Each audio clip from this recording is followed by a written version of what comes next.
Hoeveel keer sal ander na ons kyk soos ons deur die lewe gaan en dink, hy of sy is nie hier nie. Ek wonder of jy ook al in 'n gesprek was waar jy kon sien, die persoon met wie jy praat is elders, selfs al is hulle fisies voor jou.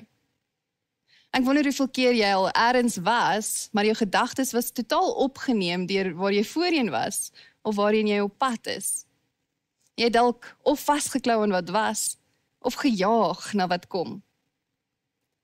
Ons lewe in 'n kultuur en tyd wat leef of in die verlede of in die toekoms. Ons gedagtes word dikwels oorheers deur of die pyn en dinge van ons verlede, of ons ontsnap in die drome of angstighede van ons toekoms. Vandag se skrifgedeelte nooi ons om anders om te gaan met ons lewe. Lees gerus saam met my.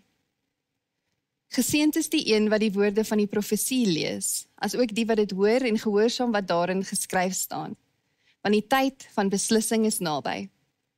Hierdie brief kom van Johannes en is gerig aan die 7 gemeentes wat in die provinsie Asië geleë is. Genade en vrede aan julle, van hom wat is en wat was en wat kom, en van die 7 geeste wat voor sy troon is, en van Jesus Christus, die betroubare getuie, die eerste wat uit die dood opgestaan het, en wat heers oor die konings van die aarde.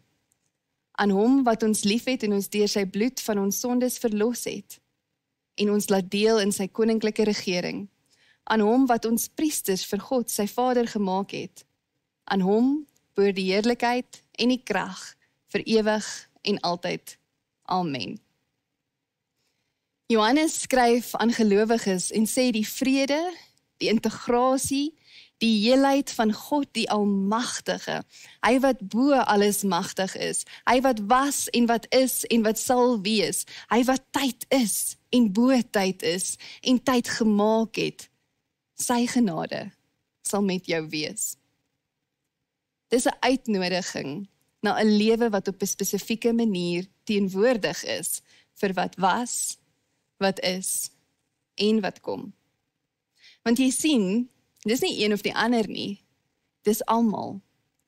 Ons kan wat was, wat is en wat kom onderskei, maar ons kan dit nie skei nie. Dis 'n teenwoordigwording vir my verlede en my toekoms. 'n Teenwoordigwording vir God se alomteenwoordigheid. Hy wat teenwoordig is in die wat was, in die wat is en die wat kom van my lewe. Jesus was. Hy is in jou verlede en jy kan hom vind. Jesus is in jou toekoms. Daarom kan jy hom vertrou met jou drome en jou bekommernisse. Maar ons ervarings roep ons gedurig ook in die hede in, hier, nou. Ook hier is God by ons. Hierdie besef gee vir ons nuwe oë om te sien. Om te sien in die hede dat my verlede 'n geskenk is. Ek kan sien hoe God teenwoordig is en was in die goeie en die sleg. Ek kan kyk na my toekoms in die hede en ek kan my bekommernisse en angs oorgee aan God, want hy is ook daar teenwoordig. Ek weet dit, ek glo dit, ek ontvang dit. Dis 'n teenwoordigwording vir wat is, die realiteit van my omstandighede. Jesus het so gelewe. Hy was teenwoordig vir wat om hom, in hom en in die mense om hom gebeur het. Hy het in elke ontmoeting met mense hulle genooi om teenwoordig te wees vir die realiteit van hulle lewe. Dink aan die Samaritaanse vrou by die waterput in Johannes 4. Jesus bring haar in kontak met haar verlede. Hy sê vir haar, hoor hier, jy het al 5 mans gehad in jou lewe en nou die een met wie jy bly is nie jou man nie. Sy kan dit nie ontken nie. Dit is die waarheid. Sy probeer dit vermy en sê vir hom, ek is nie getroud nie. Maar Jesus sê, nee, moenie ontken waar jy is nie. Die besluite wat jy geneem het nie. Die gevolge van die keuse wat jy gemaak het, die effek van dinge wat met jou gebeur het. Sien raak dit wat jy gekies het en erken selfs dit wat jy nie noodwendig gekies het nie, maar wat jou gebring het na waar jy nou is. Moenie vir jouself jok nie. Moenie rasionaliseer of ontken nie. Jy is waar jy is. Hy bring haar ook in kontak met haar hede. Sy het 'n onversadigende dors binne in haar.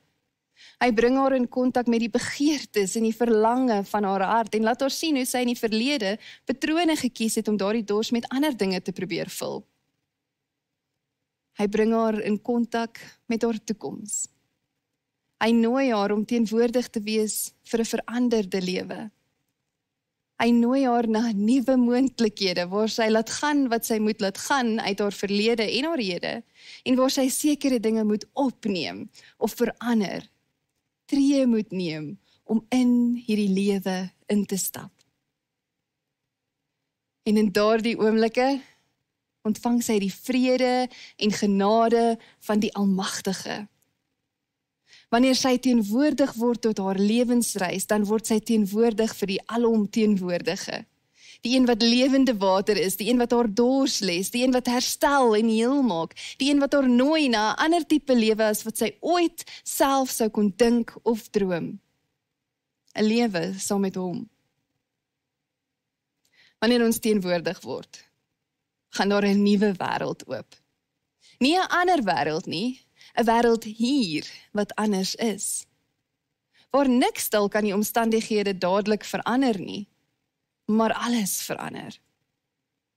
En ons bid nie om God aan ons teenwoordig te maak nie. God is reeds teenwoordig, altyd teenwoordig. Ons bid om onsself aan God teenwoordig te maak. God, so Sheila Cassidy dit kleurvol stel, is nie meer teenwoordig in die kerk as 'n kroeg nie, maar ons is oor die algemeen meer teenwoordig by God in die kerk as wat ons in die kroeg is. Die probleem van teenwoordigheid is nie by God nie, maar by ons. Ongelukkig geld dit ook vir ons teenwoordigheid tot die rykdom van ons eie lewens.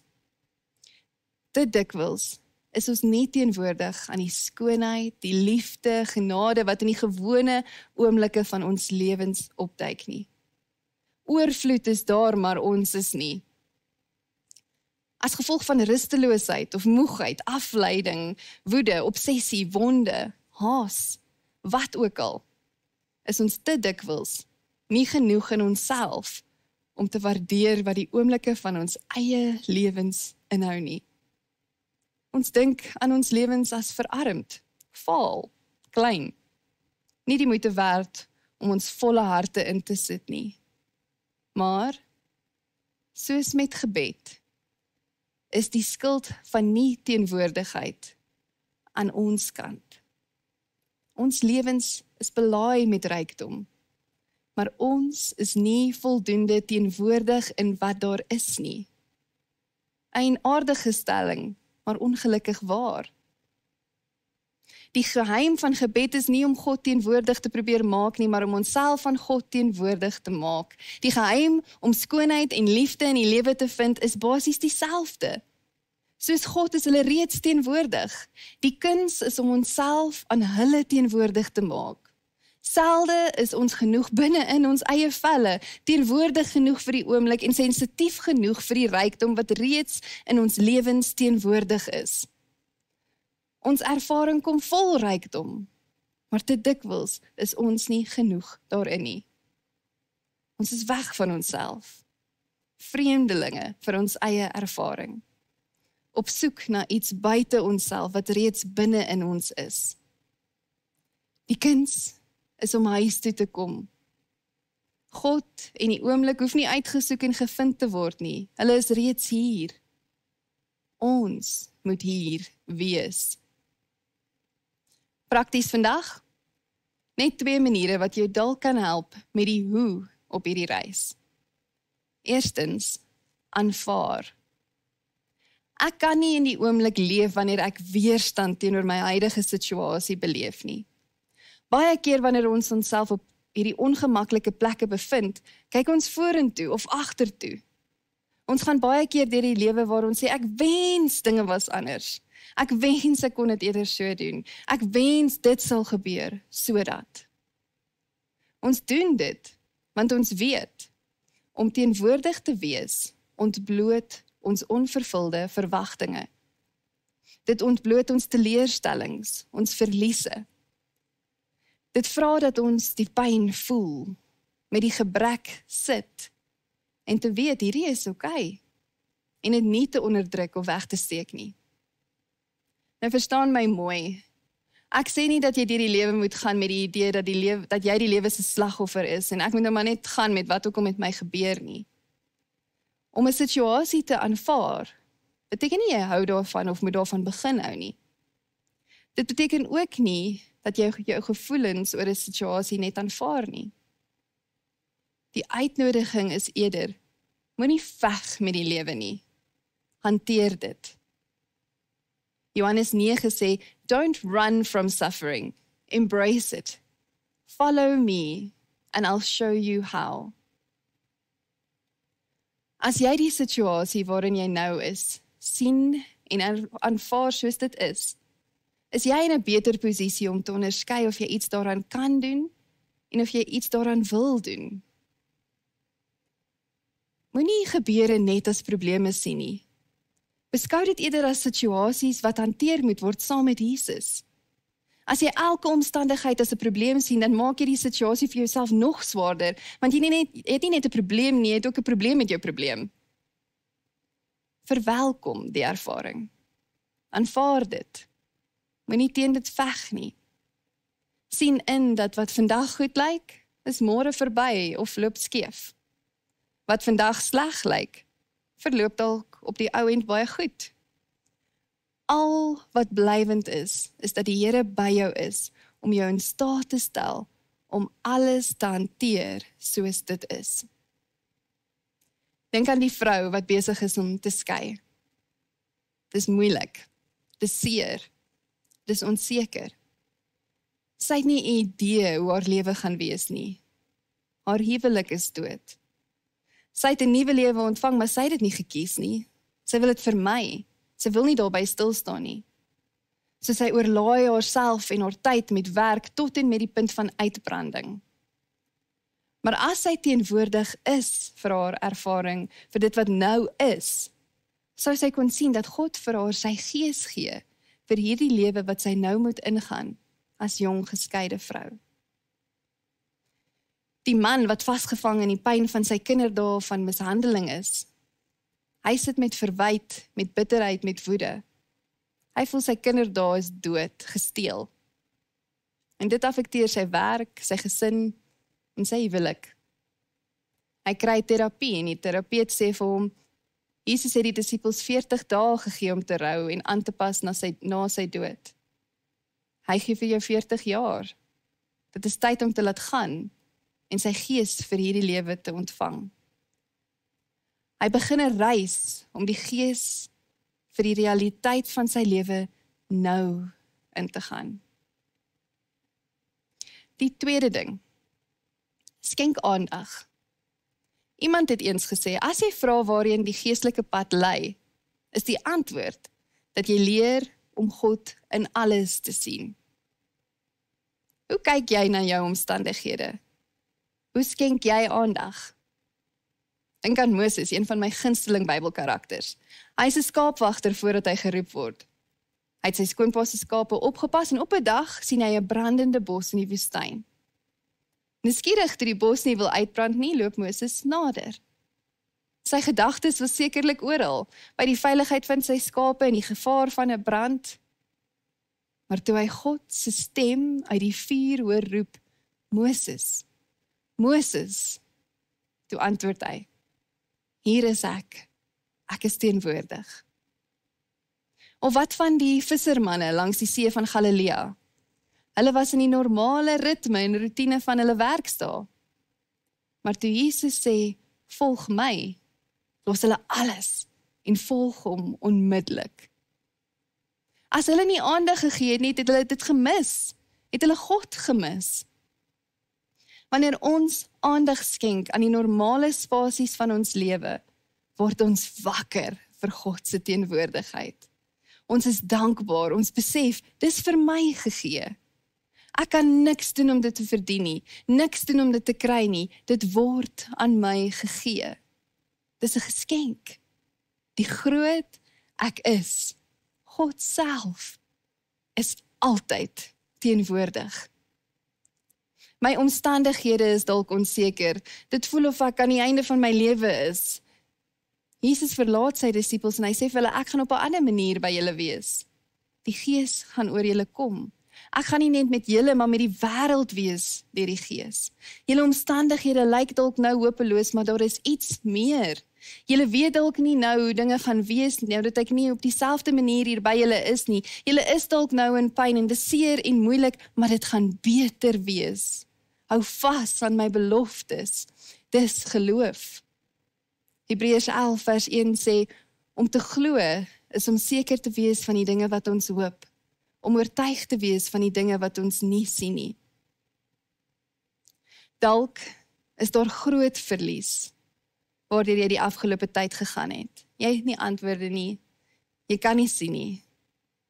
Dalk in 'n verhouding, of met 'n lewensmaat, in jou loopbaan of 'n werk, of onsekerheid oor jou roeping. Dalk bid jy vir genesing, het sy fisies of emosioneel, of vir 'n kind om terug te keer na die Here, vir jou finansiële omstandighede om te verander.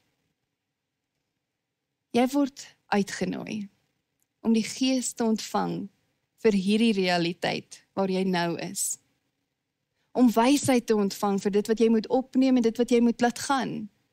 Om nie uit te klim nie, al is dit seer en moeilik, en om te onderskei wat die volgende tree is. Jy word genooi om 'n diep wete te hê, dat die een self, wat was, wat is en wat kom, vir jou alles gee, wat jy nodig het, vir waar jy nou in jou lewe is. Kom ons bid saam. Here, dankie dat U oral is in ons tydlyn. Here, dankie dat ons kan terugkyk en sien, kan vorentoe kyk en hoop en glo, maar dat ons nou, hier in ons Here, U kan ervaar en 'n vriendskap met U kan geniet. Here, ons bid dat U ons sal help om teenwoordig te wees vir wat U in ons lewens doen. Gee ons oë om te sien, laat ons oplet. Wys ons, Here, raak ons aan en laat ons U vertrou. Dankie, Here, vir U getrouheid. Amen. Ontvang die seën van die Here. Die liefde van God ons Vader, die vriendskap en die genade van Jesus Christus sy Seun, en die krag en die teenwoordigheid van die Heilige Gees is met ons elkeen. Amen.